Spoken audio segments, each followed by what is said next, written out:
నమస్కారం. వ్యూస్ ఛానల్కి స్వాగతం.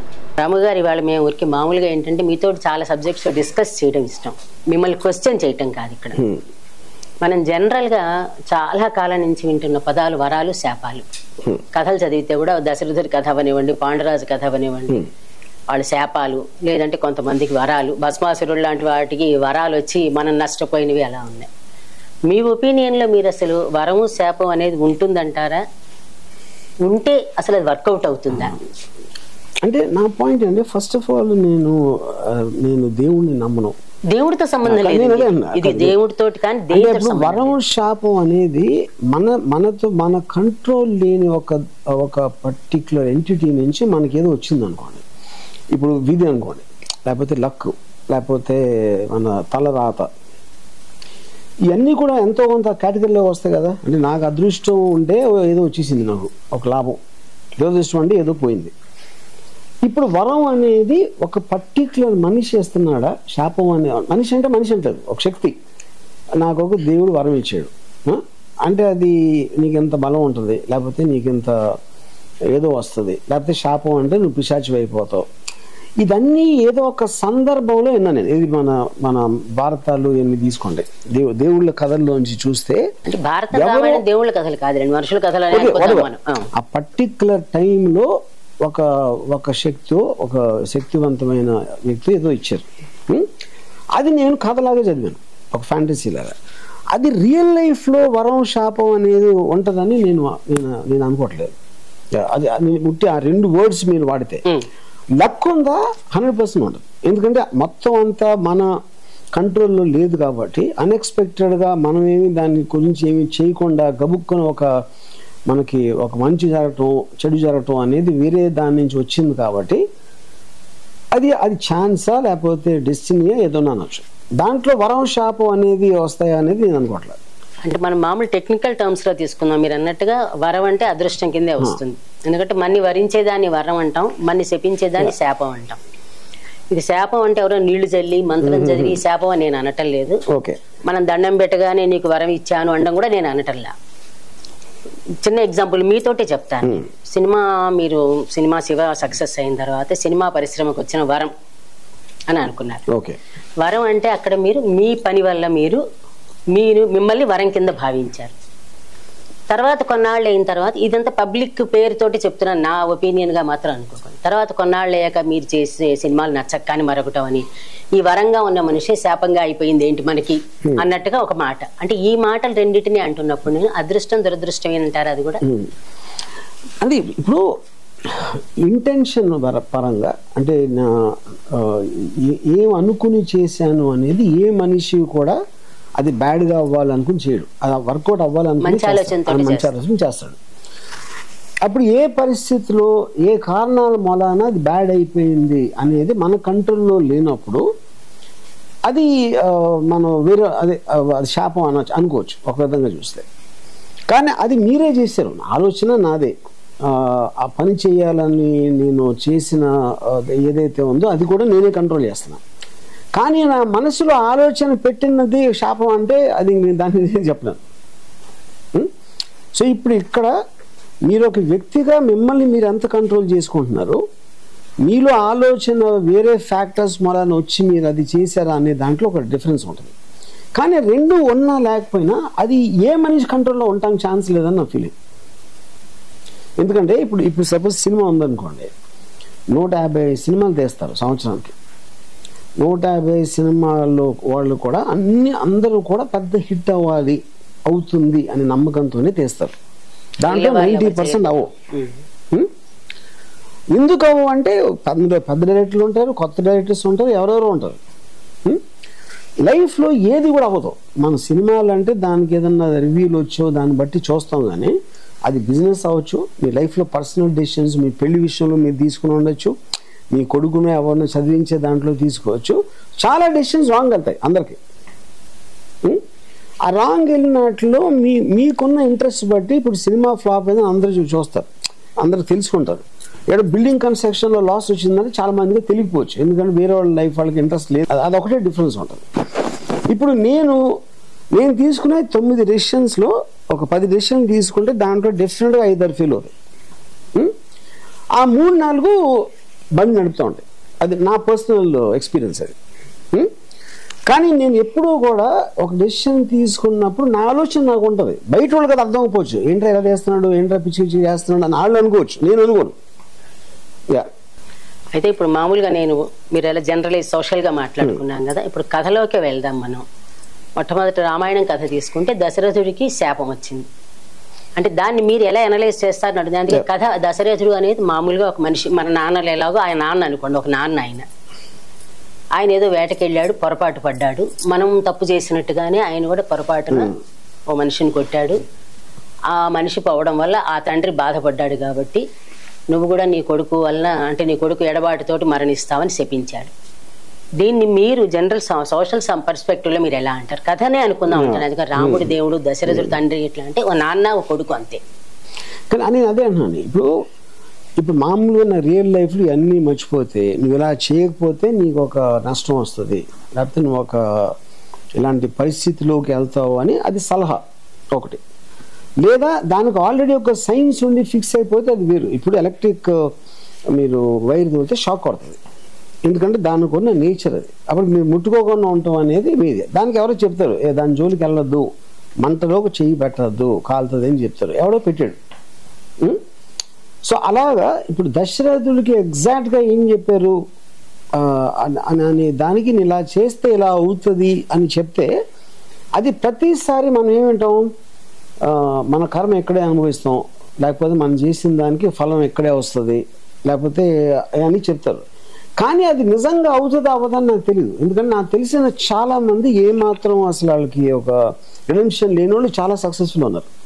నిజంగా చాలా టాలెంట్ ఉన్న వాళ్ళు ఒక్కొక్కసారి రారు పైకి. అప్పుడు ఎనీ మినిట్ వాళ్ళు ఎవరైతే అప్పుడు దశరథుడు అవ్వచ్చు, లేకపోతే నేను అవ్వచ్చు, ఎక్స్ అవ్వచ్చు, వై అవ్వచ్చు, వీళ్ళందరూ కూడా అప్పుడు వాళ్ళని ఇన్ఫ్లుయెన్స్ చేసిన ఫ్యాక్టర్స్ బట్టి డిసిషన్ తీసుకుంటారు. దాని రిజల్ట్ వచ్చిన తర్వాతే చూడు ఆ రోజు అది చేసావు కదా, అక్కడ నీకు ఇలాంటి ఫలం వచ్చింది, ఇప్పుడు నువ్వు అనుభవిస్తున్నావు అని అయిపోయిన తర్వాత చెప్తారు. ముందే చెప్తారు, ఊహించలేరు కదా జరుగుతుందా లేదా.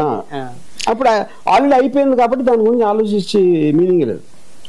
అయితే ఇప్పుడు మనం మామూలుగా చూడండి, అంటే నాకు ఒక పర్స్పెక్టివ్ ఏంటంటే, ఇప్పుడు మనం మాట్లాడితే, నేను మాట్లాడినా మీరు మాట్లాడినా మన వాయిస్ ఒక దాకా ట్రావెల్ చేస్తుంది. మీ వరకు ట్రావెల్ చేసి మీకు వినిపించాక అది ఎక్కడో ఈ గాల్లోనే కలిసిపోతుంది వాయిస్. అయితే నేను అనుకునేది ఏంటంటే, ఇలా వెళ్ళిపోయిన మాటలనే ఎక్కడో చోట ఉంటాయి, పోవు కదా ఎక్కడికి, పూర్తిగా పోవు. ఎంతమంది ఎన్ని మాటలు మాట్లాడినా గాల్లో తిరుగుతూ ఉంటాయి. ఒక్కొక్కసారి అవేమైనా రిఫ్లెక్ట్ అయ్యి వెనక్కి రావడం వల్లే వరము శాపం అనేవి సంభవిస్తాయంటారా? అంటే నాకు ఊరికి నేను మీతో డిస్కస్ చేయాలని అడుగుతున్నాను. అంటే దాని మూలాన అంటే అప్పుడు ఫైనల్ గా మీరు అన్నది రాంగ్ విషయం వచ్చి మీకు తగ్గుతుంది అంటున్నారు మీరు. అలా అంటారా? ఇప్పుడు నాది పాజిటివ్ థింకింగ్ అనుకోండి, సపోజ్ నేను పాజిటివ్ గా మాట్లాడాను, నేను మంచి జరగాలని కోరుకున్నాను, అనుకున్నాను, అయిపోయింది. బయట మీతో మాట్లాడుతూ నాకు ఇలా మంచి జరగాలనుకున్నాను, ఓపెన్ గా మాట్లాడాను, ఈ మాటలన్నీ ట్రావెల్ చేసేసాయి ఎక్కడికెక్కడికో. కొంతకాలం అయిన తర్వాత అవే నాకు తిరిగి రావడం వల్ల నాకు మంచి జరుగుతుందా, అలాంటిది ఏమన్నా మనం అసలు ఊహించచ్చు అంటారా? అంటే దానికి కరెస్పాండింగ్ ఎగ్జాంపుల్స్ అది నాకు అనిపించదు. ఎందుకంటే మనం అయిపోయిన తర్వాత మనం మాట్లాడి, ఇంకోటి ఏంటంటే మంచి చెడు అనేది ఒక డిఫరెంట్గా ఉంటాయని అనుకోవట్లేదు. అదే పని కొంతమందికి మంచి పని అవుతుంది, ఇంకొంతమంది చెడ్డ పని అవుతుంది. అలాంటప్పుడు ఎవరి దృష్టిలో దీన్ని ఆలోచిస్తున్నారు అనేది ఇంపార్టెంట్.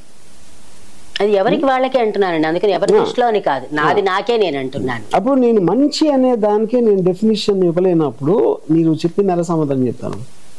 నాకు మంచి చెడు అనేది ఉంటాయని నేను నమ్మట్లేదు అసలు, ఫస్ట్ ఆఫ్ ఆల్. అంటే మామూలుగా మనం మన వల్ల అవతల వాళ్ళకి కష్టం కలగకుండా మనం ట్రై చేస్తాం, చేసింది అది మంచి అనుకుంటాం. మన వల్ల అవతల వాళ్ళకి కష్టం కలిగితే అది చెడు అనుకుంటాం అనేది జనరలైజ్ చేసి చెప్పుకుంటాం. అదే రూల్ అని నేను చెప్పేదని మీకు ఒక ఉదాహరణ ఇస్తాను. నేను ఇలా ఇప్పుడు నాకు చాలా డబ్బు అవసరం ఉంది, నేను ఇలా చిటికేస్తే ఎక్కడో ఆఫ్రికాలో ఒకడు చచ్చిపోతాడు, నాకేమో ఇమ్మీడియట్గా ₹1 కోటి వచ్చేస్తాయి అని నాకు ఒకరు చెప్పారు అనుకోండి. అప్పుడు నేను చిటికి ఆడెవడో నాకు తెలియదు, డబ్బు నాకు అవసరం. అప్పుడు చిటికే చేస్తే తప్ప కాదా అంటే అది తప్పు అని చెప్తారు, ఎవరైనా సరే చెప్తారు, మీరు డబ్బు కోసం నిండు ప్రాణాన్ని తీసేసుకుంటున్నారని. కానీ వచ్చే ఈ నాకు అవసరమైన ₹1,00,00,000 నేను ఇంకో నా బ్యాక్గ్రౌండ్ని బతికిచ్చే ఛాన్స్ ఉంది అనుకోండి, అప్పుడు వాడిని చంపితే ఓకేనా?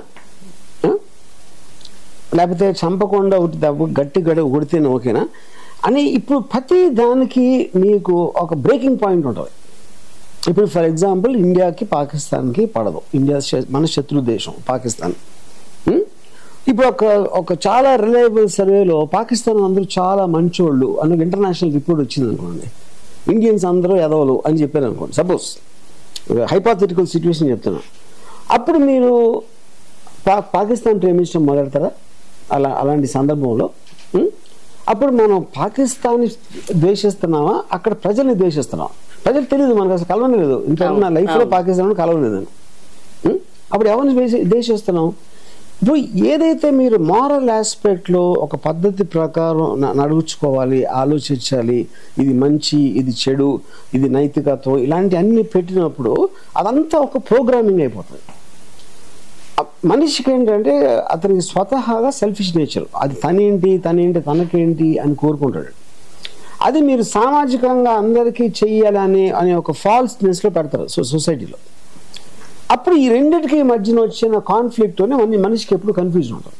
అందుకని దీనికి సమాధానం చెప్పలేదు ఎవరు. ఇప్పుడు నేను చిటికేస్తే అక్కడ పోతే నాకేంటి, అది అవునా కాదా, ఏ పరిస్థితిలో చేయొచ్చు అని ఎవరు నిర్ణయిస్తారు? అంటే మీరు ఆ చిటికి వేసేటప్పుడు మంచి మనస్సుతోటి మంచి జరగాలనుకునే ఆలోచనతోటి మంచి మనసు కాదు, మీ మనసు వరకు నా మనసు వరకు చచ్చిపోతాడని చెప్తున్నారు. అతని ప్రాణం విలువ అవుతుంది. నాకు ఎవరో ఈ వరం ఇచ్చి నువ్వు చిటికేస్తే శాపాలు అవుతాయండి. కాదు, నాకు వరం కదా, నాకు డబ్బులు వస్తున్నాయి కదా, అప్పుడు నా డబ్బులు నాకు ఎక్కువ, అతని ప్రాణం ఎక్కువ, అదొక క్వశ్చన్. రెండోది, ఈ డబ్బులతో నేను ఏం చేయబోతున్నా అన్నది ఇంకో క్వశ్చన్. అది ఇప్పుడు ఈ డబ్బులతో నేను 10 మందికి ఒక బతుకు కల్పించాను అనుకోండి, అప్పుడు ఒకరిని చంపేస్తే ఓకేనా? నేను అదే అంటున్నా. కానీ ఒకవేళ నేను ఇది చేసి అతన్ని చంపకపోతే ఈ 10 మంది చచ్చిపోతారు. అప్పుడు ఏంటి పరిస్థితి? కానీ కుదరదు అలా. నేను మన మెంటల్ స్టేట్ ని ఎక్స్పోజ్ చేయడానికి ఒక ఎగ్జాంపుల్ ఇస్తున్నా నేను. అంటే ఇప్పుడు మీరు చెప్పిన ఎగ్జాంపుల్ గానే చెప్తున్నాను. నేను ఏది మాట్లాడి నేను రామాయణం భారతం రెఫరెన్స్ ఇస్తున్నాను అనుకోకుండా అదే చెప్తా. ఈ వరాలు పుచ్చుకోవడం శాపాలు అయినా కూడా కర్ణుడికి వచ్చిన వరాలన్నీ శాపాలుగా మారాయి. అన్ని వరాలు పొందాడు, అన్ని శాపాలుగా మారాయి. అంటే మనకి చెప్పే ఒక చిన్న నీతి అనుకోండి, ఏదైనా సరే ఒక లైఫ్ స్టైల్ అనుకోండి, నిష్కల్మషంగా కోరుకుని నిస్వార్థంగా మంచి కోసం కోరుకునేది వరం అవుతుంది, కానీ స్వార్థం కోసం కోరుకునేది వరం అవ్వదు. ఇప్పుడు మీరు స్వార్థం కోసం కోరుకున్నారు అనుకుందాం, మీరు అప్పుడు అది రిఫ్లెక్ట్ అవ్వడంలో నెగిటివ్ గా రిఫ్లెక్ట్ అవుతుంది అనేది కర్ణుడి కథ చెప్తోంది. ఇప్పుడు కర్ణుడికి ఏదో కవచకుండాలు ఇచ్చారా, లేకపోతే ఏదో ఇచ్చారు, వాట్ ఎవర్ ఇట్ ఇస్, అవన్నీ ఇప్పుడు మీరు రియల్ లైఫ్ లో తీసుకున్నా కూడా ఐశ్వర్యరాయ్ అనే అమ్మాయికి విపరీతమైన అందం ఇచ్చారు. అదే అందం తనకి డబ్బు తెచ్చిపెట్టింది, పేరు తెచ్చిపెట్టింది, అన్ని రకాల ఇది వచ్చింది.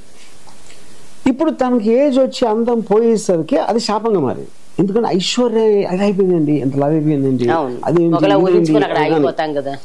ఎప్పుడు అందం లేకపోతే అనివార్యం కదా, అది ఉంది కనుక అంటారు. సో మీకు చాలా డబ్బు ఉన్నాడు, ఆ డబ్బు పోయింది సడన్ గా, ఏదో వ్యాపారంలో రాంగ్ డెసిషన్ తీసుకున్న డబ్బులు అన్నీ పోయినాయి. అంత డబ్బు ఉన్నాడు, అలా ఎలా ఉండేవాడు ఇప్పుడు ఎలా అయిపోయాడు చూడండి అంటారు. సో అది ఆ బ్యాలెన్స్ అనేది కంటిన్యూస్ గా ఫ్లక్చుయేట్ అవ్వటం అనేది ప్రతి మనిషిలో అన్ని విధాలుగా ఉంటుంది. అంటే ఇప్పుడు మీరు అన్న దాంట్లో ఒక డబ్బుల విషయంలోనే మాట్లాడతాను నేను. అందం విషయంలో అనేది మనిషి పెరిగే కొద్దీ అందం మారుతూ ఉంటుంది, దాని గురించి చెప్పను. ఫ్లక్చుయేషన్స్ లో డబ్బులు పోవడం ఉండడం అనే దానికి వాడు చేసిన తప్పు వల్ల డబ్బు పోతూ ఉంటుందని, పర్ఫెక్ట్ గా వెళ్ళిన వాడికి ఇటువంటిది జరగదని అంటాం. పర్ఫెక్ట్ అంటే ఏంటన్నా? పర్ఫెక్ట్ మీనింగ్ ఎవరు చెప్తారు? చేసే పనిని బట్టి మనం పర్ఫెక్ట్ అనేది ఎవరికి దానికి మీనింగ్ ఏం లేదండి. ఒకటి చేసే పనుడు ఆలోచించి మనం దీనివల్ల మనం నష్టపోయాం. ఇప్పుడు ధర్మరాజే ఉన్నాడు, తెలిసి కూడా నష్టపోయాడు, మొత్తం అది తప్పు చేశాడు, మొత్తం ఉన్నదంతా పోయింది. ఒకసారి పోయినా కూడా మళ్ళీ బుద్ధి రాకుండా రెండోసారి కూడా తప్పు చేసుకెళ్ళిపోయాడు.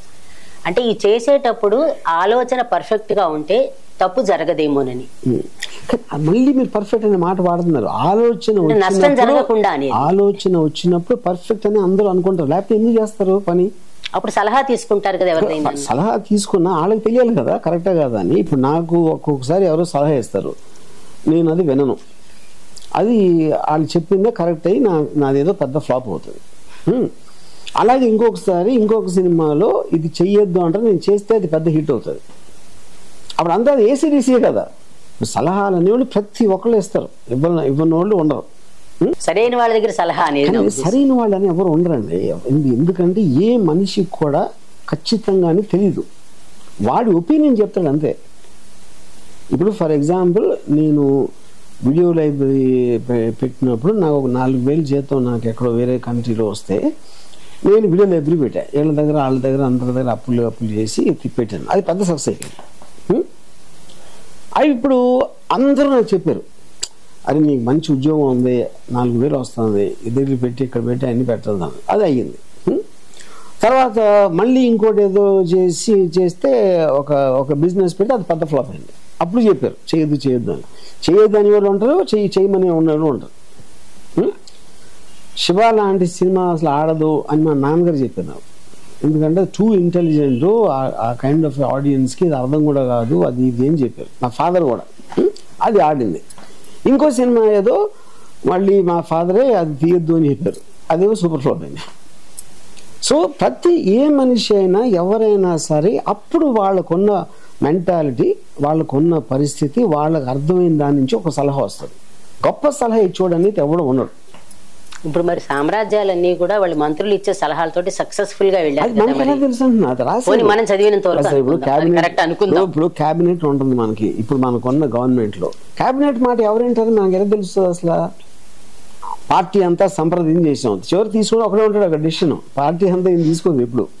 అదంటే ఇప్పుడు ఫైనల్ గా పొజిషన్ లో ఉన్నాడు డెసిషన్ తీసుకుంటాడు. మహారాజు గారు తీసుకుంటారు. మంత్రి అని కూడా ఇక్కడ మినిస్టర్లే కదా మంత్రి అంటే.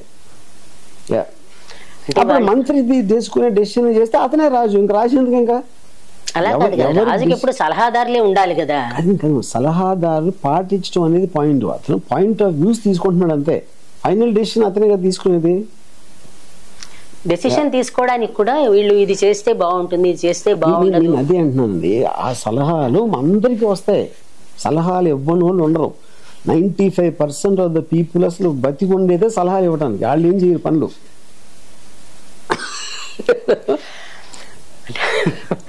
అట్లా కాకుండా వాళ్ళు ఇప్పుడు ప్రధానమంత్రులను పెట్టుకున్న, రాజులు పెట్టుకున్న సలహా కోసమే కేవలం ఉండేవారు. ఇప్పుడు మనం ఇంటెలెక్చువల్స్ అంటాం, ఐఏఎస్ అడ్వైజర్స్ ఇప్పుడు కూడా అదే అంటారు.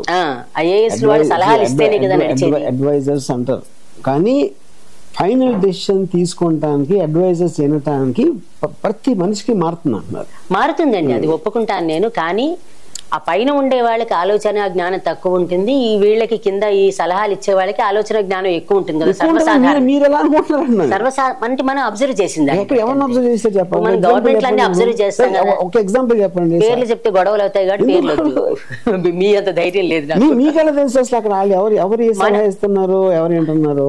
మనం వినే మాటల్ని బట్టి అంటున్నాను. మేము ఈ సలహా ఇచ్చాం కానీ వాళ్ళు పాటించలేదు అనే మాటని బట్టి అంటున్నాను. అదే చెప్తున్నాండి. నా సినిమా ఫ్లాప్ అయినప్పుడు మేము అందరం తీయొద్దన్నాం అండి, ఆడేం లేదు అని అదే చెప్తున్నాను కదా. అందరికి జరుగుతుంది, ఉట్టి మంత్రులు కాదు.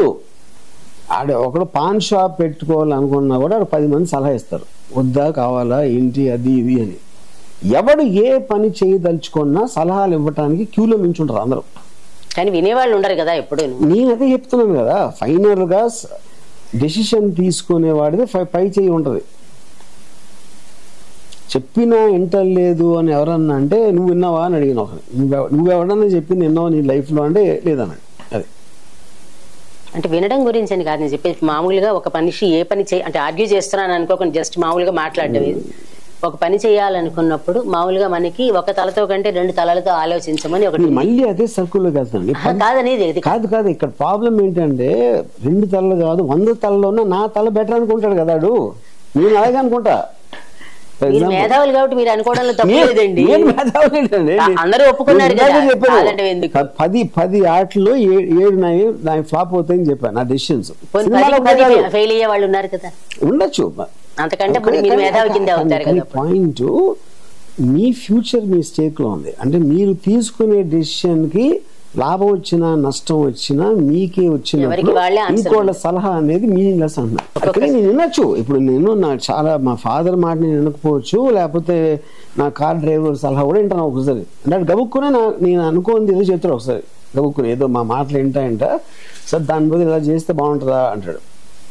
అప్పుడు అప్పుడు కాదు నచ్చితే అదే నేను అనేది కూడా అది నచ్చితే అనే చెప్తున్నాను. అది ఎవరు చేయరు, అందరూ చేయరు, నచ్చదు కొంతమందికి. ఒకళ్ళ మాట చెప్పడం నచ్చదు అసలు. అది తప్పండి. ఎందుకంటే వాడు వినలేదంటే నచ్చలేదని అర్థం కదా. నచ్చినప్పుడు ఎందుకు చేయడానికి?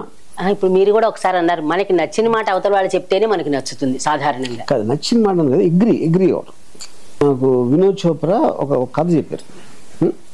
ఆ కథ చెప్పినప్పుడు షికారా అనేది చంపేస్తారు అని చెప్పి, షికారాన్ని పెయిల్ చేస్తారు.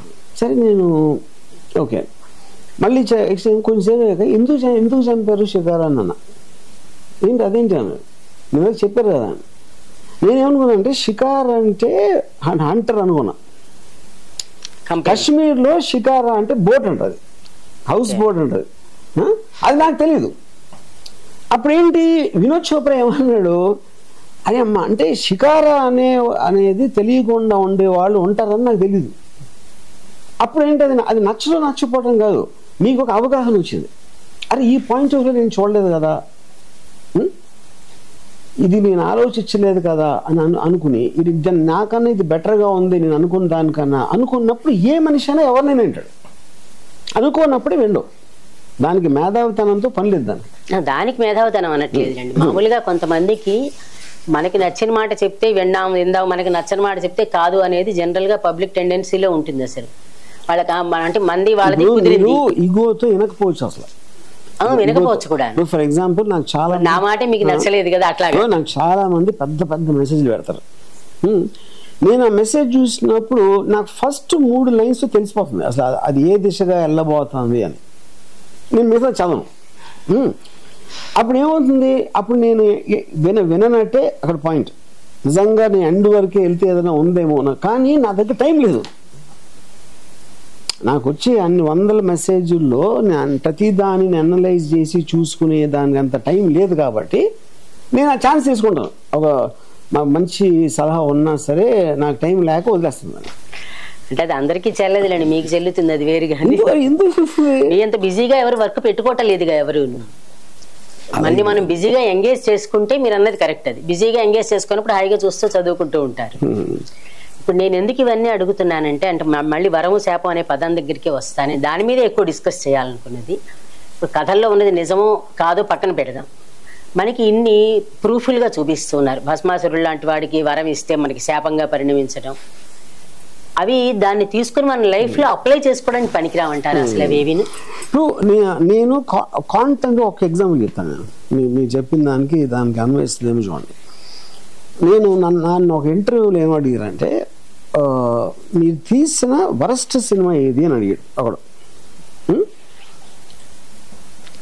నేను ఒక సినిమా పేరు చెప్పాను. ఎందుకు నేను వరస్ట్ అనుకుంటున్నానంటే, దానికి సంబంధించిన మటీరియల్, ఆ కథా వస్తువుకు సంబంధించిన మటీరియల్ ఏదైతే నా దగ్గర ఉందో దానికి నేను న్యాయం చేయలేకపోయాను, అందుకని అంత బ్యాడ్గా తీసానని నేను అనుకుంటాను. వేరే వాళ్ళు అనుకోవట్లేదు. ఎందుకంటే వాళ్ళకి సోర్స్ మటీరియల్ తెలియదు. అవునండి. అప్పుడు ఆ పరిస్థితిలో 100% నేను చెత్త మిస్టేక్ చేశాను అంటే అది నాకు శాపం లాగా తగిలి నేను చేయలేకపోయాను అనుకున్నాను. ఒక నిమిషం. తర్వాత ఇంకా నెక్స్ట్ క్వశ్చన్ ఏం అడిగాడంటే, ఎంత మంచి అక్కడ ఎంత చెడులో కూడా ఎంతో కొంత మంచి ఉంటుంది అంటారు కదా, అలాగా ఆ సినిమాలో మళ్ళీ మీకు ఏమన్నా మంచి జరిగిందా అన్నాడు. అంటే అది శాపం అనుకుంటే శాపంలోంచి అన్ఎక్స్పెక్టెడ్గా వరం కూడా వచ్చిందా అనేది అక్కడ నాకు కనెక్టింగ్ పాయింట్. నేను కొంచెం ఆలోచించి చెప్పాను. నేను అంతగా ఆలోచించా అతను అడిగే వరకు. ఇవాళ నా బాలీవుడ్లో నా స్టాండింగ్ మొత్తం ఆ సినిమా నుంచి వచ్చిందని చెప్పాను. ఏంటి ఇప్పుడు మీ ఎగ్జాంపుల్ చెప్తాను. అది అంతం సినిమా. అంతం సినిమా సోర్స్ మట్టిని తీయలేకపోయాను అని నా ఫీలింగ్. చాలామంది ఇప్పటికీ అంతం ఫ్యాన్స్ ఉన్నారు. వాళ్ళు ఎందుకు ఉన్నారు? వాళ్ళు నా సోర్స్ మెటీరియల్ తెలియదు కాబట్టి. ఇప్పుడు ఇది శాపం అయింది. వరం ఎలా అయింది? అది అంతం మూలాన ఊర్మిళను కలిసింది. ఊర్మిళని కలిసిన మూలాన రంగీలా తీసింది. ఇది ఒక పాయింట్. అంతం సోర్స్ మెటీరియల్ ఏదైతే చెడగొట్టానో అది అర్థమయ్యి మళ్ళీ నన్ను కొంచెం మార్చుకుని అదే సినిమా మళ్ళీ సత్యలో తీశారు. సేమ్ కథ మళ్ళీ. సో సత్య రంగీలా ఈ రెండు కూడా నా కెరియర్లో one of the land mark films. ఈ రెండు ఈ రెండు కూడా అంతం నుంచి వచ్చినాయి. అండ్ అంతం శాపం ఈ రెండు వరాలు వచ్చినాయి. యూనో, సో అప్పుడేంటి దీని ఫైనల్ పాయింట్ ఏంటంటే నేను చెప్పేది, సినిమాకి క్లైమాక్స్ ఉన్నట్టు జీవితంలో క్లైమాక్స్ ఉండదు. మీరు పోయే వరకు మీరు డెసిషన్స్ తీసుకుంటానే ఉన్నారనుకోండి, కొన్ని వరాలు అవుతాయి, కొన్ని శాపాలు అవుతాయి. దానికి మూలం ఏంటంటే డెసిషన్. ఆ డెసిషన్ ఏ బేసిస్ మీద మీరు తీసుకుంటున్నారు అనే ఫ్యాక్టర్స్ కంట్రోల్ చేయడం అనేది చాలా కష్టం ఉంటుంది. మనం అనుకుంటాం కరెక్ట్ డెసిషన్ అనుకుంటాం. నేను ఇప్పుడు మా ఫాదర్ మాట ఉంటేనా కెరీర్ ఉండేది కదా. అది నేను చెప్పేది. మా ఫాదర్ చాలా intelligent person and most respected person. ఆయన ఎందుకో ఫీల్ అయ్యారు ఆ టైంలో, ఫర్ సమ్ రీజన్ ఆయన ఫీల్ అయ్యారు.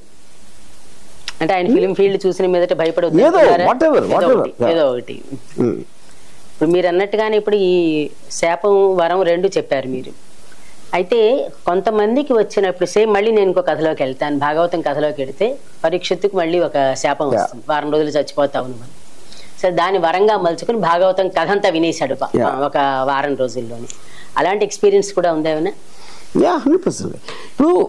ఇప్పుడు ఫర్ ఎగ్జాంపుల్ నాకు ఒకళ్ళు చెప్పారు అనుకోండి, ఫలానా వాళ్ళతో పెట్టుకోవద్దు, బాంబే అండ్ వాళ్ళతో పెట్టుకోవద్దు అంటారు. లేకపోతే ఏదో రక్త చరిత్ర అప్పుడు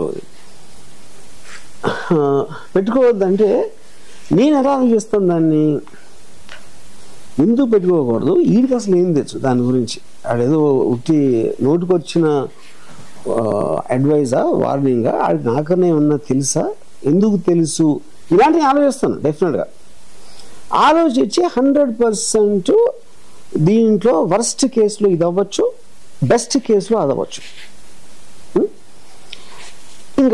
ఇంకా దీనికి ఇంకొక ఎగ్జాంపుల్ ఇస్తున్నాను. నేను ఒక 5-6 సంవత్సరాల క్రితం ఒక ఫీవర్ వచ్చింది, జ్వరం వస్తే నేను ఒకళ్ళకి మెసేజ్ పెట్టా, నా సిమ్టమ్స్ పెడతా. ఆ డాక్టర్ నా ఫ్రెండ్ వాడెవడో డాక్టర్కి పంపిస్తే అతను ఏదో పంపాడు యాంటీబయాటిక్స్. నేను అది వేసుకున్నాను, అసలు ఏమీ తగ్గట్లేదు. ఒక 2 days అంతా చేసి మళ్ళీ ఇంకో డాక్టర్ తీసుకొచ్చారు, మా మదర్ సిస్టర్. ఆయన ఇంకో యాంటీబయాటిక్స్ ఏదో ఇచ్చారు, అది కూడా పనిచేయట్లేదు. 3rd డాక్టర్ దగ్గరికి వెళ్తే, మీరు డ్రింక్ చేస్తారు, స్మోక్ చేస్తారని చేయను, డ్రింక్ చేస్తాను, ఎంత ఆఫ్ అంటే ఎవ్రీడే చేస్తాను, మీరు మొత్తం మానేయండి, వారానికి ఒక చిన్న పెగ్ తీసుకోవాలి, అంతకన్నా లేదు అంటే. నాకు రేపు షూటింగ్ ఉందండి, ఎలాగంటే 15 రోజులు బెడ్ రెస్ట్ మినిమం అని చెప్పాడు. చెప్తే నాకు అతను మాట్లాడిన విధానం అసలు, ఇప్పుడు నా ఏజ్లో సగం ఉంటుంది ఆ డాక్టర్కి. సరే, నేనేం చేశానంటే, నేను మళ్ళీ అతను మందులు రాసి ఇచ్చాడు మన ప్రొడక్షన్లో, అది కొన్ని తీసుకొచ్చాడు. అవన్నీ తీసుకొచ్చి ఒక చెత్తబొట్లు పాడేసి అతను ఇచ్చినవి. ఫస్ట్ డాక్టర్ ఇచ్చిన కోర్సులో ఒక 4-5 మిగిలి ఉన్నాయి, సెకండ్ డాక్టర్ ఇచ్చిన కోర్సులో 3-4 మిగిలి ఉంటాయి. 9 యాంటీబయాటిక్ ఒకేసారి వేసుకుని 4 వాడకలు తాగాను. గంటలో మొత్తం జ్వరం పోయింది, మొత్తం తీసేసాడు పోయింది. ఇప్పుడు ఇక్కడ 2 విషయాలు మీకు, ఒకటి నేను ఎందుకు చేశాను, ఒకటి ఎందుకు వర్కౌట్ అయిందని రెండోది. నేను ఎందుకు చేశానంటే, నా చిన్నప్పటి నుంచి నేను డాక్టర్లు ఎప్పుడు మాట్లాడినా ఒక 5 రోజుల కోర్సు, లంచ్ బ్రేక్ఫాస్ట్ డిన్నర్ తర్వాత తీసుకోండి 4 days ఇలా చెప్తారు. అన్నీ ఒక్కసారి వేసుకోవద్దని ఎవరు చెప్పలే. అంటే అంత డేంజరస్ వార్నింగ్ నేను వినలా. అది చాలా ఆబ్వియస్ వార్నింగ్, ఎట్టి పరిస్థితులు వేసుకోవద్దని చెప్తారు కదా ఎవరైనా, అది ఎవరు చెప్పలే. అది చెప్పినప్పుడు అంత ఉంటుందా ఏమన్నా అని ఒక ఆలోచన. సెకండ్ ఆలోచన ఏంటంటే, నేను ఫ్లాపులు తీస్తున్నట్టే డాక్టర్ కూడా ఫ్లాపులు తీసి కదా. ఇప్పుడు నేను ఫిలిం మేకరు, ఫిలిం ఎలా తీయాలో నాకు తెలియదు అని చాలాసార్లు ప్రూవ్ చేసుకున్నా. అలాగే డాక్టర్ ఇచ్చిన డయాగ్నోసిస్ కూడా రాంగ్ అవ్వచ్చు కదా. ఇది సెకండ్ పాయింట్. థర్డ్ పాయింట్ ఏంటంటే, నాకు అసలు జ్వరం ఉండటం నాకు చిరాకు.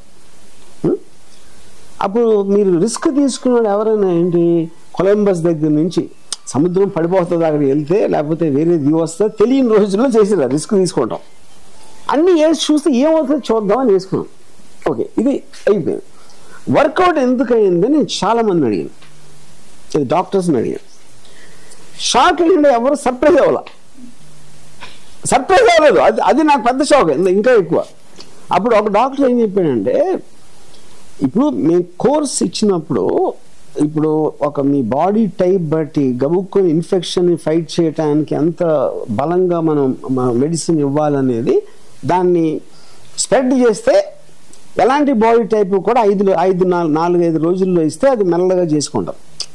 కొన్ని బాడీ టైప్లు రియాక్ట్ అవ్వదు, మీది లక్కీ అవలా, లేకపోతే మీకు స్ట్రాంగ్ నెగిటివ్ సైడ్ ఎఫెక్ట్స్ వస్తాయి అలాంటి చేస్తే, ఏదైనా అవ్వచ్చు, మీకు అవ్వలేదు అంటే ఏంటి అర్థం? ఇప్పుడు నాకు ఇది తెలిసి చేసానే లేదు, నేను ఛాన్స్ తీసుకున్నా అంతే. అదే ఛాన్స్ అండర్వరల్డ్తో తీసుకుంటా. క్షణక్షణం సినిమా నేను ముద్దుమలై ఫారెస్ట్లో చేస్తున్నప్పుడు ఒక అడవిలో ఉండేవాడు, ఒక రిసార్ట్ చిన్న. నేను అడవిలోకి రాత్రి నడిచి వెళ్ళిపోయాను అడవిలో, జస్ట్ సౌండ్స్ వినడానికి. భయం లేదు ఎందుకు, అది కూడా చెప్తాను, భయం ఎందుకు లేదని. నేను national geographic magazines, wild life magazines ఉంటాయి, దాంట్లో అసలు 90% ఆఫ్ ద టైం అడవి జంతువులు మనుషుల్ని అటాక్ చేయు అని రాశాడు. అది నమ్మి వెళ్ళిపోయాడు. 10% ఇప్పుడు 10% కూడా రిస్క్ తీసుకుపోతే లైఫ్లో బతికేయండి దండగా అనేది నా ఫీలింగ్. అది కరెక్టే, కానీ మీ థ్రిల్ ఫీల్ అయ్యేది కూడా మీరు రిస్క్ తీసుకున్నప్పుడే కదా. ఆ థ్రిల్ మళ్ళీ ఫీల్ అవ్వడానికి మనం ఉండాలి కదా. నేను అదే అంటున్నాను, అది నేను ఛాన్స్ తీసుకుంటాను. ఊరికనే పొద్దున్న లేసి అందరికీ భయపడి చేసి హలో హలో హలో నమస్కారం అని చెప్పి ఆ బతుక్కన ఇలాంటి ఛాన్స్ తీసుకుంటాం బెటర్ అని నా డెసిషన్. అది మీ కారు ఉందండి, ఎంత స్పీడ్గా వెళ్తే మీకు అంత థ్రిల్ వస్తుంది, ఎంత స్పీడ్గా వస్తే యాక్సిడెంట్ అవ్వడానికి కూడా అంతే ఛాన్స్ ఉంటుంది. అయినా వెళ్ళే వాళ్ళు వెళ్తారు కదా, స్పీడ్గా వెళ్ళే వాళ్ళు వెళ్తారు, చేస్తూ ఉంటారు. మిగతా వాళ్ళు ఎదురు వాళ్ళు కూడా వెళ్తూ ఉంటారు. అది వేరియస్ మనుషులు ఆలోచించే విధానాలు వేరు ఉంటాయి. అది నేను చెప్పేది కరెక్ట్. ఏ మనిషి ఆలోచన ఆ మనిషికి ఉంటుంది. మీరు ధైర్యంగా చేశారన్నారు, మంచి జరిగింది కాబట్టి ఈరోజు నవ్వుతూ చెప్పారు. మీరు జరగకూడదు జరిగి ఉంటే ఎలా మాట్లాడారు? ఉండి ఇంకా వేరే మనకి ఏమైనా నా ప్లాన్స్ నాకు ఉన్నాయి. నేను ఇంకొకళ్ళ మీద డిపెండ్ అవ్వే రోజు వచ్చినప్పుడు నేను చచ్చిపోతాను, నాకు ఏం ప్రాబ్లం లేదు. ఎందుకంటే నాకు క్యూరియస్, దీని తర్వాత ఏముంటది, చచ్చిన తర్వాత అక్కడే ఉంటామా లేకపోతే నరకమా, ఇదే అదే ఏదో ఉంటది కదా, ఏదో మనం అనుకున్నా అనుకోకపోయినా ఎలాగో నేను బతికున్న అంటే ప్రతి క్షణం నేను ఒక ఎక్స్ట్రాడినరీ ఎక్సైట్మెంట్ కోరుకుంటాను. ఎక్సైట్మెంట్ లేని ఉట్టిగా బతకడం అనేది నేను చేయను, అది నా డిసిషన్ అంతే. మీ లైఫ్ మీ ఇష్టం లేండి, అదే ఎవరు రూల్ చెయ్యరు. కానీ ఇప్పుడు ఇప్పుడు శాపాలు వరాలు అన్న దాంట్లో ఇంకొకటి కూడా చెప్తా. మీకు వరం మీ అమ్మగారు, మీ చెల్లాయి, మీ తమ్ముడు, అవునా? కాదంటారా? నాకు వరం నా మైండ్ ఒకటే, ఎవరు కాదు. నేను ఆలోచించే విధానమే నా వరం, నా శాపం రెండు అయ్యాయి. శాపం ఎలా అయిందంటారు? శాపం అంటే నేను అనుకున్నది జరగనప్పుడు శాపం అవుతుంది కదా, అది నా మైండ్ కదా డిసైడ్ చేసేది.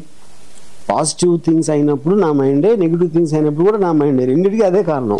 ఇప్పుడు మీరు ఏదైనా సంతోషం వచ్చినా ఏమొచ్చినా మన ఇమోషన్స్ ని మనం షేర్ చేసుకోవాలనుకుంటారు కదా, అది అక్కర్లేదా మీకు? చెల్లైతో కానీ అమ్మతో కానీ ఏమీ అక్కర్లే? ఎవరితో నాకు ఫస్ట్ ఆఫ్ ఆల్ అలాంటివి ఉండవు, అలాంటి మూడ్స్ నాకు ఉండవు. మీరు మొన్న ఈ మధ్య కదా ఇమోషనల్ ఫీల్ అవుతున్నాను. ఇమోషన్ సినిమా టాపిక్ లో చెప్పారు. ఆ సినిమాని నేను అప్పుడు చేసిన దాంట్లో ఫీలింగ్ అనేది నాకు అర్థం అవ్వలేదు. సినిమా అడగలేదండి, మొన్న మీరు ఇది పంజగుట్ట దానిలో ఇమోషనల్ అయ్యానన్నారు కదా, పంజగుట్ట రీయూనియన్ లో. అంటే అది అది ఇప్పుడు వాళ్ళని పంజగుట్ట వాళ్ళని నాకు తెలిసి 35-40 ఏళ్ళ నుంచి కలవలేదు, ఇంకేం ఎమోషను? ఇప్పుడు అది డ్రామా అంటారా? అయితే డ్రామా ఏదో సరదాగా చిన్న. అయితే ఇప్పుడు మీరు ఎలాగో నేనంటే ఊరికి వరం శాపం అనేది మీరు మాట్లాడేది, నేను అనుకున్నది వేరేలా అనుకున్నాను, అయితే అందులో వెళ్ళలేకపోయాను నేను. సరే, ఇప్పుడు మీరు ఎలాగో సత్య ఇమోషన్ గురించి అని అన్నారు కదా, అంటే మీది చూసినప్పుడు నాకు అప్పుడు నేను ఎందుకో చూడలేదు, నాకు తెలియదులేండి. ఈ మధ్యన వరుసగా ఏదో కాలక్షేపంగా చూస్తున్నాను సినిమాలు. అనుకోకుండా రామాయణం చదవడం, మీ సత్య చూడడం ఒకసారి అయింది.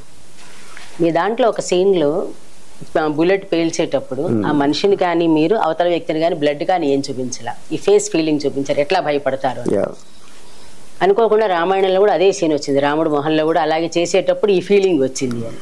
సరే, అది కోయిన్సైడ్, మీరు చదివి చేశారని నేను అన్నాను. కానీ ఇప్పుడు తీయబోయే సినిమాని కూడా అంత ఇమోషనల్ గా అంతగా చేస్తానంటున్నారు కదా.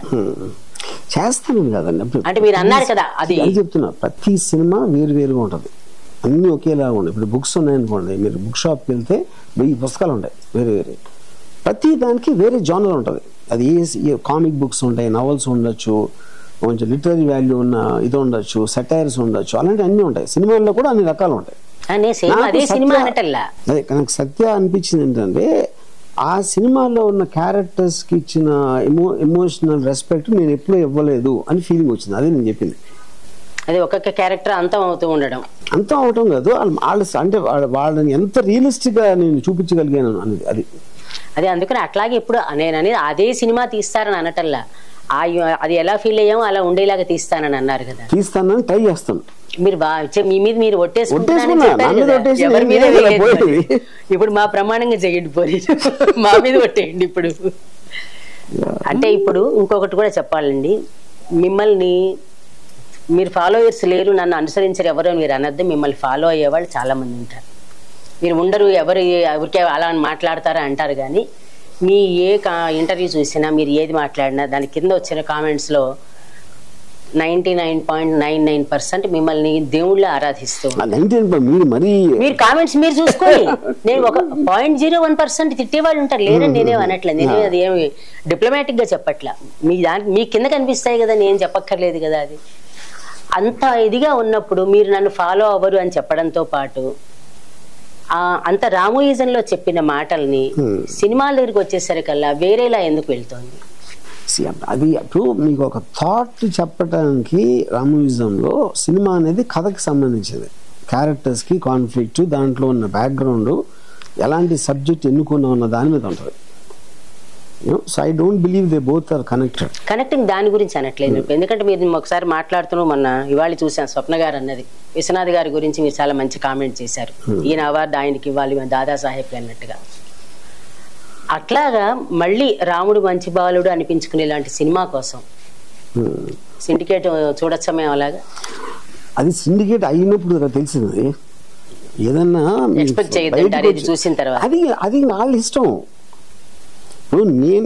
ఏ మనిషి అయినా సరే అప్పుడు తను అనుకున్నది చెప్తాడు, తను అనుకున్నది ఫీల్ అయ్యింది చెప్తాడు. అదే నేను చేసింది అక్కడ. అది నేను చెప్పినట్టు వస్తుందా రాదా అని ఇప్పుడు నేను కూడా జోష్యం కాదు కదా, ఇక్కడ నుంచి నా జేబుల నుంచి ఇప్పుడు ఇస్తా మీకు మంచి సినిమా అని చెప్పడం. You can only have an intention. ఆ ఇంటెన్షన్ నా దగ్గర స్ట్రాంగ్గా ఉంది. Intention does not mean it will translate. అది అంటే స్ట్రాంగ్ గా ఫీల్ అయినప్పుడు మనం అంటాం కదా, మనం మనసులో స్ట్రాంగ్ గా అనుకుంటే అవుట్పుట్ కూడా స్ట్రాంగ్ గా అంటే అనుకున్నట్టు రావచ్చు అని. అది కూడా ఒప్పుకోరు మీరు. నేను ఏదన్నా క్యాజువల్ గా కాదంటున్నారు, ఏది ఉండదు. పట్టుదలతో ఉంటే అవుతుంది కదండి ఏదైనా. పట్టుదల చాలా మంది ఉంటుంది, అవ్వదు కదా అన్ని.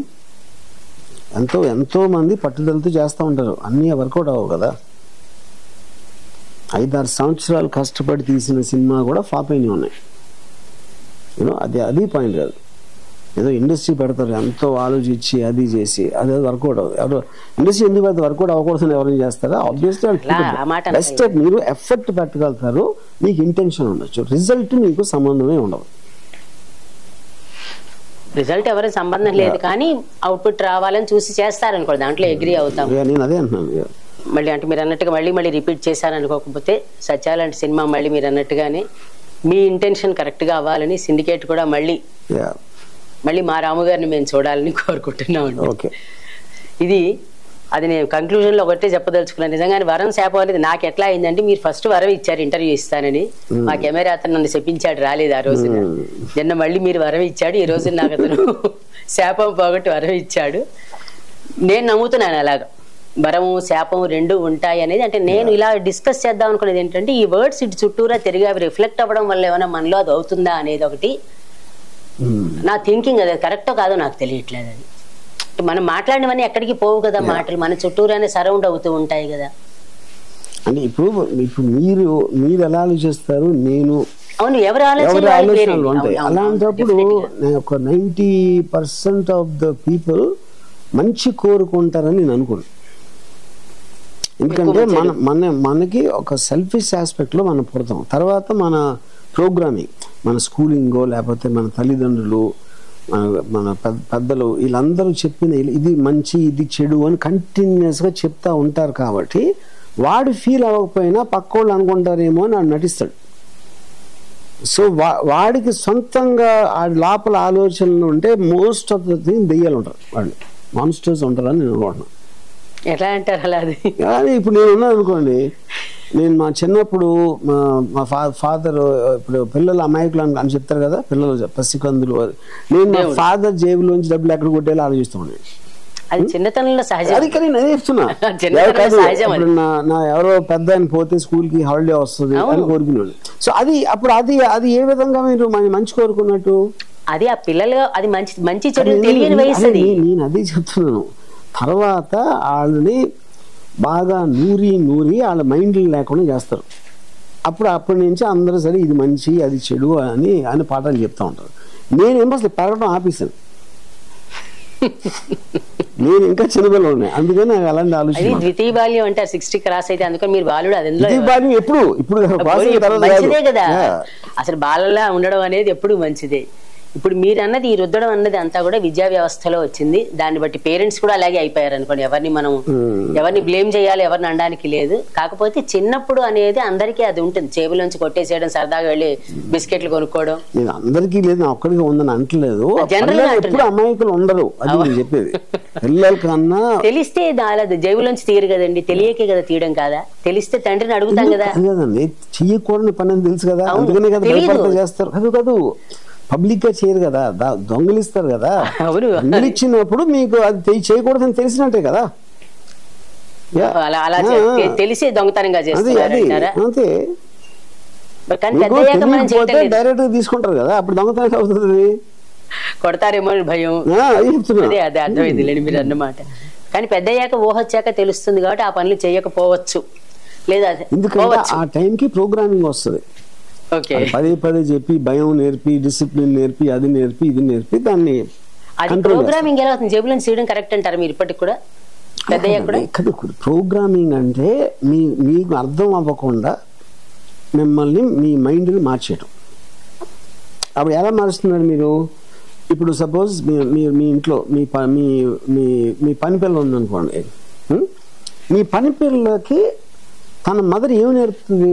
ఎక్కడైనా గవ్వుకుని డబ్బులు కనిపి తీసుకోవద్దు అని చెప్తుందా? ఎందుకు చెప్తుంది? ఒకవేళ ఓకే పట్టుబడితే నేను కొడతారో, లేకపోతే ఏదో సంథింగ్, లేకపోతే అది తప్పని చెప్పొచ్చు, లేకపోతే అలాంటివి చేయకూడదని చెప్పొచ్చు. అప్పుడు నేను ఉన్నాను అనుకోండి ఆ ప్లేస్లో, నేను అసలు పని పిల్లలు ఎందుకు పుట్టిన అడుగుతాను ఫస్ట్. నేను నన్ను వాళ్ళ మీద పడుకోబెట్టి వాళ్ళ కొడుకు మంచం మీద ఉన్నాడు ఎందుకు అని అడుగుతా. అప్పుడు దానికి ఏం ఆన్సర్ చేస్తారు వాళ్ళు? అన్ని విభాగాలు ఉంటేనే కదా పనులు నడిచేది. మీరు రామాయణం అని చెప్పినట్టు మా నాన్నమ్మతోటి నేను ఎప్పుడు రామాయణం గురించి మాట్లాడేవాడిని. నా మైండ్ మొత్తం మారింది మా నాన్నమ్మ భక్తిని చూసి మారింది. మా నాన్నమ్మ భక్తులు కాకపోతే నేను కూడా భక్తుని అవడానికి ఛాన్స్ ఉండేది యాక్చువల్గా. అది నిజం. మా నాన్నమ్మని ఇరిటేట్ చేయటానికి నేను రంగనాయకమ్మ పుస్తకం చదివి దాంట్లో క్వశ్చన్స్ అడిగాడు మా నాన్నమ్మని. ఆవిడ కోపం వచ్చేసేది. కోపం వస్తుంది కాబట్టి 100% మీ దగ్గర ఆన్సర్ లేదు అని చెప్పా. ఆన్సర్ ఉన్న ఎవరు కోపడరు, చెప్తారు కదా. చెప్పాలి. రంగనాయకమ్మ గారి చదివి క్వశ్చన్ చేయడం అన్నారు కానీ ఉపనిషత్తుల్లోనే ప్రశ్నోపనిషత్తు ఉంది, అందులో క్వశ్చన్ చేయడం ఉంటుంది, భారతంలో క్వశ్చన్ చేయడం ఉంటుంది. అది నా వరకు రాలేదు, రంగనాయకమ్మ నాకు తీశారు. మీరు అది చదవకపోవడం వల్ల దీన్ని మీరు హైలైట్ చేస్తే అదే చెప్తున్నానండి. నేను ఇంతవరకు మిమ్మల్ని తప్పిస్తే నేను కలిసేవాళ్ళు, నేను కలవకపోయి ఉండొచ్చు.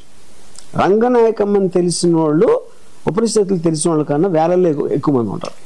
అది కాదని నేను చెప్పటం లేదు. అంటే మళ్ళీ ఒకటి మాట అంటే నచ్చకపోవచ్చు, చెడు అనేది తొందరగా స్ప్రెడ్ అవుతుంది, మంచి చాలా నెమ్మదిగా వెళ్తుంది.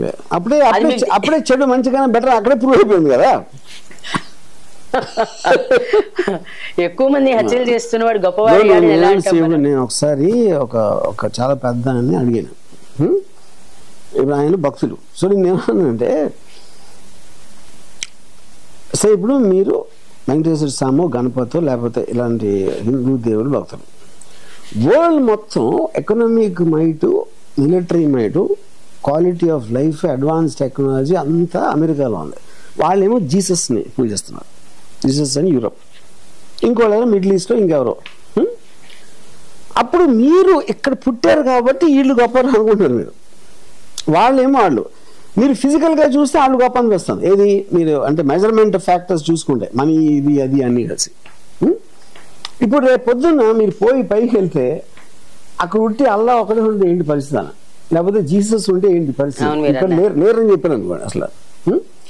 అవేంటి, నాకు దేవుడితో ప్రాబ్లం లేదు, భక్తులతో ప్రాబ్లం నాకు. అంటే అసలు ఏంటి దేవుడు అని తెలియకుండా గుడ్డిగా పూజించే భక్తుల మీద నాకు ప్రాబ్లం. నేను ఆఫ్టర్ ఆల్ ఒక మనిషిని, ట్రిలియన్స్ ఆఫ్ లివింగ్ బీయింగ్స్, నేనున్న కోతులు ఉన్నాయి, ఇవి ఉన్నాయి, గొంగుళీ పురుగులు ఉన్నాయి, కోవిడ్ వైరస్ ఉంది, ఇన్ని రకాల దాంట్లో నేను ఒకరిని. సో అది ఎవరు సృష్టించారు అనేది ఆబ్వియస్లీ ఉంటారని నాకు కూడా తెలుసు. కానీ తనని నమ్మినంత మాత్రాన మనకేం అవ్వదు అని నా నమ్మకం. దేవుడిని పూజించడం అనేది, దేవుడిని నమ్మటం అనేది ఈగోయిస్టిక్ పీపుల్ చేస్తారు అనేది. అంటే నేను నెలలో దండం పెట్టేసి నా పని చూసుకుంటాడు అని ఈగోలు ఉన్నోళ్ళు చేస్తారు. అది ఎలాగో చేయనప్పుడు నేను నా పని నేను చేసుకుంటాను. అది ఇప్పుడు మీరు చెప్పినవి నా పని నేను చేసుకుంటా అనేది భగవద్గీత చెప్పింది, అదేం దేవుడు అనుకోవద్దు మళ్ళీ మనము. అట్లాగే మీరు అన్నది ఇప్పుడు నిజంగానే ముగ్గురు దేవుళ్ళు ఉన్నారో, వందల కొలది దేవుళ్ళు ఉన్నారో మనకి తెలియదు. ఇప్పుడు నేను ఒక పాయింట్ చెప్తాను. ఇప్పుడు నేను ఉపనిషత్తులు చదవకపోవచ్చు, కానీ నా పాయింట్ ఏంటంటే నా మొత్తం నా టీనేజ్లో అంతా నేను మ్యాక్సిమం స్టడీ చేసింది ఏంటంటే ఈస్టర్న్ ఫిలాసఫీ కూడా అప్లికేషన్స్, అంటే ఏదైతే సొసైటీని మార్చేసింది, ఏదైతే ఒక మార్పు తెచ్చేసిందో వాటి మీద ఎక్కువ కాన్సన్ట్రేట్ చేసింది. అంటే ఒక సోషల్ దీని మీద. మీ కంటి తుడుపు మిమ్మల్ని అంత మిథ్య అలాంటివి వస్తే నాకు మోటివేషన్ రాదు, నాకు ఒక అంబిషన్ తెప్పించు. దాని గురించి అనట్టాలి మనం ఒక ఏజ్కి వెళ్ళిపోయిన తర్వాత అర్థం అవుతుంది, అప్పుడు మనం ఇలా ఉన్నాం ఇప్పుడు ఇలా మారాం అంటే ఇదంతా క్వైట్ కామన్ కదా అనే ఇదిలోకి వెళ్ళిపోతాం. పర్మనెంట్ గా ఒకలా ఉండం కదండి, ఎవరైనా మారుతూ వస్తూ ఉంటాం, ఫిజికల్ గా మారుతాం, మెంటల్ గా మారుతూ ఉంటాం. అయితే ఇప్పుడు మీరు ముగ్గురు దేవుళ్ళు అని అన్నారు కాబట్టి, అంటే ఊరికే వరుస మనకి కోటి దేవతలు అవనివ్వండి, 100 కోట్లు అవనివ్వండి, అవి చూస్తే ఇప్పుడు మనం మతాల గురించి కొట్టుకోవడం గురించి చూస్తే ఆశ్చర్యం అనిపించేది ఏంటంటే, నిజానికి వాళ్ళు దేవుళ్ళు ముగ్గురు ఉంటే మనం 3 మతాలు అనుకున్నాం, వాళ్ళు కొమ్మక్కయ్యే కదా మన అందరినీ ఒకలాగా సృష్టించారనేది కూడా అనుకోవచ్చు. అక్కడ ఎవరుంటారో మనకి తెలియదు మీరు అన్నట్టుగా. కాకపోతే మనకి చెప్పిన ప్రకారం ఒక చీకటి ఉంది, ఆ చీకటికి అవతల ఉన్నవాడే భగవంతుడు అని చెప్తున్నాడు. అది భగవంతుడైనా కాదా అనేది ఎవరి ఆలోచనకి వాళ్ళది. అందుకని ముగ్గురు దేవుళ్ళు ఉన్నారని నమ్మమని కానీ మతాలు మారమని కానీ దీని గురించి అసలు ఆ విషయమే మాట్లాడట్లా. మనం అన్నది ఏంటంటే మామూలుగా మళ్ళీ మంచి చెడు అని అనుకున్నట్టుగా వీలైనంత వరకు బెస్ట్గా ఉండడం అనేది ఈ వరం శాపం దగ్గర నుంచి ఇక్కడ దాకా తీసుకొచ్చాను మిమ్మల్ని, అంతే, అంతకంటే ఏం లేదు. మిమ్మల్ని విసిగించారేమో నాకు తెలియదు, కానీ జస్ట్ మీతోటి నేను ఒక సబ్జెక్ట్ డిస్కస్ చేయాలని తప్పించి మిమ్మల్ని క్వశ్చన్ చేయడం కాదు ఇక్కడే. ఓకే, థ్యాంక్ యూ, నమస్కారం.